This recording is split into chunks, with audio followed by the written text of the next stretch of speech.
천장 위 공간의 온도는 60°C에 달하여 에어컨을 하루에 4시간씩 더 가동하게 만들고 한 달 전기 요금을 12만 원이나 더 나오게 합니다. 다락방이 여러분을 산채로 익히고 있는 셈입니다. 1946년 서울대학교 기록보관소에 숨겨진 자료에는 단돈 5영원의 해결책으로 온도를 11도 크리스에나 낮출 수 있다는 증거가 있습니다. 조선시대 장인들이 이미 두세기 전에 완성한 기술입니다. 33조 원 규모의 관련 산업계는 이 사실을 숨길 충분한 이유가 있습니다. 디지털 온도계를 다락방 석가래에 밀어 넣습니다. 온도계 화면이 60°C를 깜빡입니다. 위층의 공기는 탁하고 무거우며 정체되어 있습니다. 계단을 올라가기만 해도 머리선에 땀방울이 맺힙니다. 그동안 에어컨은 몇 시간이고 쉴 새 없이 돌아가며 위에서 쏟아져 내리는 열기의 벽을 밀어내려 애씁니다. 전기 계량기는 점점 더 빠르게 돌아갑니다. 실외기가 하루 4시간씩 추가로 가동되어야만 매일 집안을 겨우 견딜 만한 상태로 유지할 수 있습니다. 이는 매달 전기 요금에 12만 원이 추가로 붙는 것을 의미하며 위층 침실의 천장 온도는 여전히 온도 조절기 설정보다 3그로시, 3.5그로시, 때로는 4죽스까지 더 올라갑니다. 다락방은 마치 용광로처럼 작용합니다. 해가 진 후에도 절대 꺼지지 않는, 보이지 않는 엔진과 같습니다. 단열재가 얼마나 두꺼운지는 중요하지 않습니다. 열기는 석고보드를 뚫고 아래로 스며들어 바닥, 벽, 그리고 여러분이 만지는 모든 표면의 온도를 높입니다. 치러야 할 대가는 단순히 쾌적함의 상실뿐만이 아닙니다. 매년 여름 이 무자비한 열기는 지붕의 수명을 단축시키고 아래에서부터 지붕 마감재를 구워버려 예정보다 몇 년이나 일찍 지붕을 교체하게 만듭니다. 이 모든 일이 벌어지는 동안 이미 검증되고 저렴하며 수세대 동안 눈앞에 뻔히 있었던 해결책은 철저히 무시되어 왔습니다. 고통은 현실입니다. 고지서에 찍힌 숫자들이 그것을 증명하며 의문이 머릿속을 맴돕니다. 왜 이렇게 살아야만 하는 걸까요? 현대식 주택에 밀폐된 다락방은 습기와 해충을 막도록 설계되었지만 동시에 무자비할 정도로 효율적으로 열을 가둬둡니다. 1960년대 이후로 흔히 규격 미달로 설치되어 온 작은 박공 통풍구나 처마 통풍구 같은 표준 환기 방식은 매일 쌓이는 열기를 상쇄할 만큼 충분한 공기를 순환시키지 못합니다. 건축법에서는 다락방 면적 30제곱미터당 0.1제곱미터의 환기 면적을 요구할 수 있지만 현장 조사에 따르면 많은 주택이 이 기준에 미치지 못하며 때로는 절반 수준에 불과합니다. 그 결과 다락방은 보통 바깥 공기보다 11°C에서 14°C 정도 더 뜨겁게 유지되며 햇살이 내리쬐는 오후에는 온도가 60°C를 훌쩍 넘어섭니다. 이렇게 갇힌 열기는 단순히 위층을 괴롭게 만드는데 그치지 않습니다. 단열재와 석고보드, 그리고 모든 구조적 틈새를 통해 스며들어 침실 온도를 온도 조절기 설정보다 20°C에서 40°C가량 높입니다. 에어컨이 무리하게 가동되더라도 열기는 끈질기게 남아 해가 진 지 한참 후에도 생활 공간으로 복사열을 뿜어냅니다.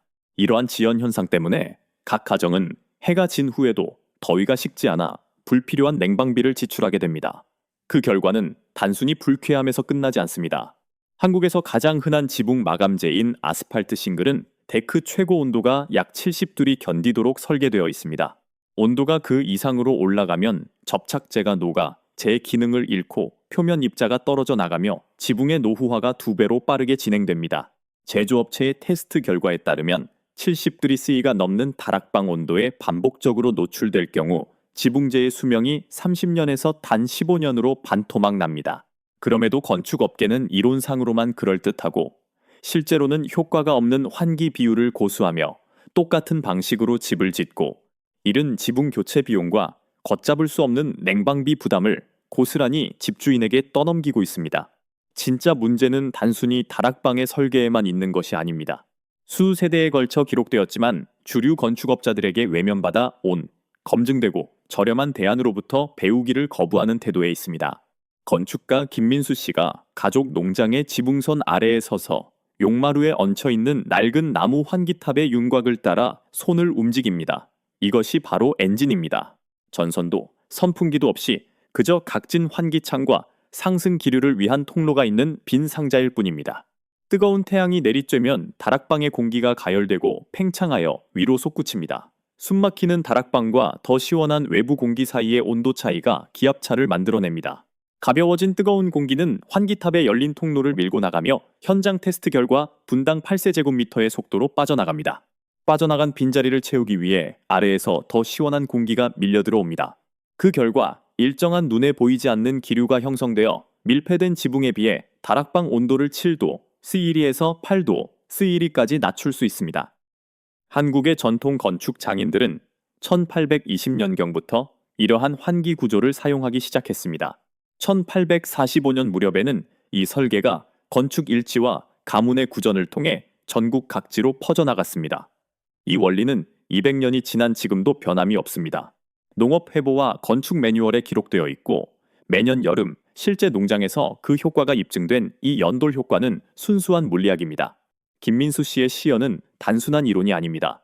그것은 온도 차이와 하늘로 뚫린 통로만으로 공기를 이동시키고 열기를 배출하는 살아있는 유물입니다. 낡은 서류 상자가 도서관 책상 위로 쿵 하고 떨어지고 화려하지 않은 종이 기록을 관리하는 박기록 연구사가 빛바랜 보고서 뭉치를 꺼냅니다.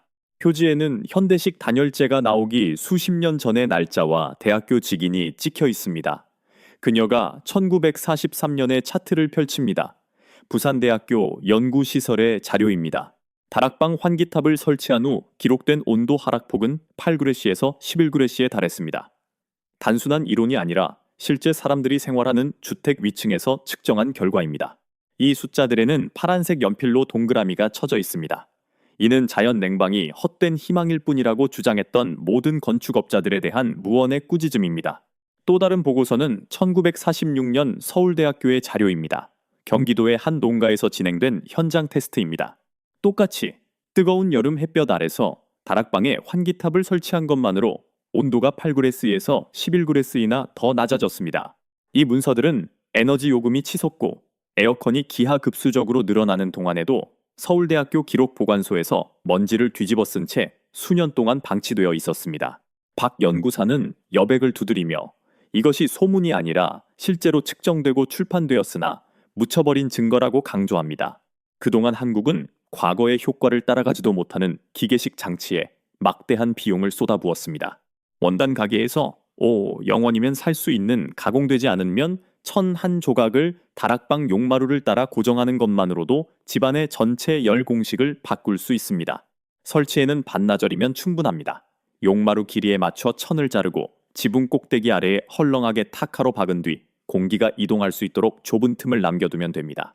최근 강원도에서 진행된 현장 테스트에서 정오에 9m 길이의 면천을 설치했습니다. 50GC에 머물러 있던 다락방 온도계는 불과 몇 시간 만에 40GC로 떨어졌으며 무려 10GC나 감소하는 놀라운 결과를 보여주었습니다. 용마루에서의 공기 흐름은 초당 0.4m로 측정되었는데 이는 종이 한 장을 펄럭이게 할 만큼 충분한 세기입니다. 늦은 오후가 되자 아래층 침실 온도는 33그레시에서 20그레시로 떨어졌습니다. 에어컨 설정을 전혀 바꾸지 않았음에도 불구하고 면천의 흡습성 섬유가 밤새 습기를 흡수했다가 다락방이 가열될 때 이를 방출하며 느린 기화 냉각을 통해 공기 중의 열을 빼앗은 결과입니다.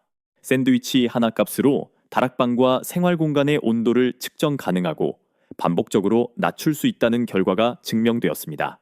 선풍기도 전선도 숨겨진 비용도 없이 오직 물리학과 천안 조각이 실시간으로 그 증가를 입증한 것입니다. 자금의 흐름은 과열된 다락방에서 시작되어 두 산업의 대차 대조표로 향하는 일직선을 그립니다. 한국의 냉난방기 시공업체와 제조업체는 연간 약 33조 원의 막대한 수익을 보고하고 있습니다. 아스팔트 싱글 판매량 역시 매년 4조 원을 추가로 벌어들입니다. 다락방의 온도가 1도 오를 때마다 더 많은 에어컨이 팔리고 서비스 수리 호출이 늘어나며 제품 보증 수명보다 훨씬 일찍 교체되는 지붕 마감재가 많아집니다. 이 순환 구조는 너무나도 일상적이어서 아예 비즈니스 모델로 자리 잡았습니다. 뜨거워진 다락방은 냉방 수요를 끌어올리고 지붕의 수명을 반토막 내며 매년 여름 폭염이 올 때마다 안정적인 수익 창출 파이프라인을 만들어냅니다. 하지만 법적 규정은 명확합니다. 한국주택 건축 규정의 해당 조항에는 최소 기준이 명시되어 있습니다. 다락방 면적 15제곱미터당 0.1제곱미터의 환기 면적을 확보해야 합니다. 선풍기를 달아야 한다는 규정도 비싼 장비를 설치해야 한다는 의무도 없으며 그저 이 비율을 충족하는 방식의 공기 흐름만 있으면 됩니다. 베테랑 건축 검사관 최지훈 씨가 공사 현장에서 그 조항을 소리내어 읽습니다. 그의 손가락이 법규집을 따라 움직입니다. 환기탑이나 용마루 통풍구, 심지어 1000조각이라도 공기를 순환시킬 수 있다면 기준에 부합합니다. 이 해결책은 합법적일 뿐만 아니라 수세대 동안 우리 눈앞에 버젓이 존재해 왔습니다. 5. 0원짜리 해결책과 500만 원짜리 수리비 사이의 유일한 장애물은 행동하기로 결단할 것인가, 아니면 계속해서 업계의 배를 불려줄 것인가 하는 선택뿐입니다. 신축 건물의 어스름한 조명 아래선 최지훈 검사관이 지붕 보증서 더미를 훑어봅니다. 문구는 명확하지만 그로 인한 결과는 결코 가볍지 않습니다. KCC나 벽산 등 국내 주요 지붕 마감재 제조 업체들은 이를 분명히 명시하고 있습니다. 다락방 환기가 기준에 미치지 못할 경우 보증은 무효가 됩니다. 과도한 열축적, 법정 최소 환기 기준 미달 시 보상 불가라는 문구가 줄마다 반복됩니다. 최 검사관이 소리내어 읽으며 그 모든 위험을 집주인에게 전가하는 조항에 손가락을 멈춥니다. 지붕재를 설치한 지 불과 몇 년밖에 안 되었다는 사실은 중요하지 않습니다. 다락방이 과열되고 공기순환이 제대로 이루어지지 않았다면 제조업체는 책임을 회피합니다. 지붕재가 휘어지거나 표면 입자가 떨어져 나가도 보상은 없으며 예정보다 몇 년이나 일찍 지붕이 망가져도 구제받을 방법이 없습니다. 이 작은 글씨의 약관은 열 문제를 재정적 덫으로 탈바꿈시킵니다. 다락방은 구워지고 지붕은 낡아가며 통풍구를 간과하거나 환기탑을 설치하지 않아 온도가 올라갔다는 이유 하나만으로 막대한 청구서는 고스란히 집주인의 몫이 됩니다. 업계의 책임 회피 수단은 뻔히 보이는 곳에 교묘하게 숨겨져 있습니다. 보증서 PDF와 법정 면책 조항 속에 파묻혀 다음 보상 청구를 거절할 날만 기다리고 있습니다. 매년 여름 한국의 다락방은 60°C에 육박하며 수십억 원의 에너지를 낭비하고 집 전체를 뜨겁게 달구고 있지만 단돈 5영원짜리 해결책은 낡은 설계도 속에서 먼지만 쌓여가고 있습니다. 쾌적함과 비용 사이에서 하나를 선택해야 하는 문제가 아닙니다. 명백한 증거를 무시할 것인지 아니면 더 나은 설계를 요구할 것인지의 문제입니다. 자연 냉방은 과거의 향수가 아닙니다. 그것은 진작에 도입되었어야 할 상식입니다. 내년 여름 여러분은 어떤 선택을 하시겠습니까?